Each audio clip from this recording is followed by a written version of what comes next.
અમેરિકાએ પશ્ચિમ એશિયામાં B-1B લાન્સર બોમ્બર વિમાનો તૈનાત કર્યા।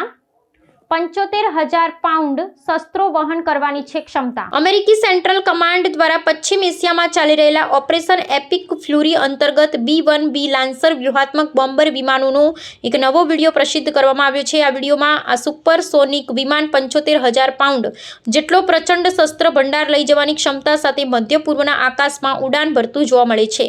આ સૈન્ય કાર્યવાહીનો મુખ્ય હેતુ ઈરાનના બેલેસ્ટિક મિસાઇલ મથકો અને લશ્કરી માળખાગત સુવિધાઓને નષ્ટ કરવાનો છે, જેના ભાગરૂપે અમેરિકાએ તેની સૌથી ભયાનક ગણાતા બોમ્બર વિમાનોને યુદ્ધના મેદાનમાં ઉતાર્યા છે। આ સૈન્ય અભિયાનનું વિશ્લેષણ કરતા સંરક્ષણ નિષ્ણાતો જણાવે છે કે B-1B લાન્સર જે-1 તરીકે પણ ઓળખાય છે, જે પોતાની ઝડપ અને વિશાળ શસ્ત્ર વહન ક્ષમતા માટે વિશ્વભરમાં પ્રખ્યાત છે।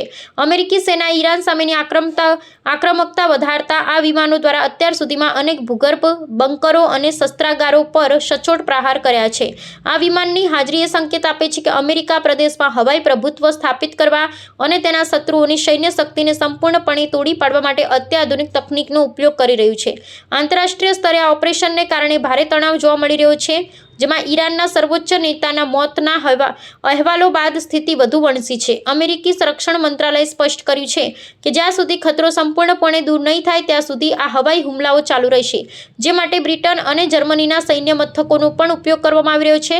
આગામી દિવસોમાં આ સંઘર્ષની વૈશ્વિક અર્થતંત્ર અને ખાસ કરીને ખનિજ તેલના પુરવઠા પર ઊંડી અસર પડવાની સંભાવના નિષ્ણાતોએ વ્યક્ત કરી રહ્યા છે।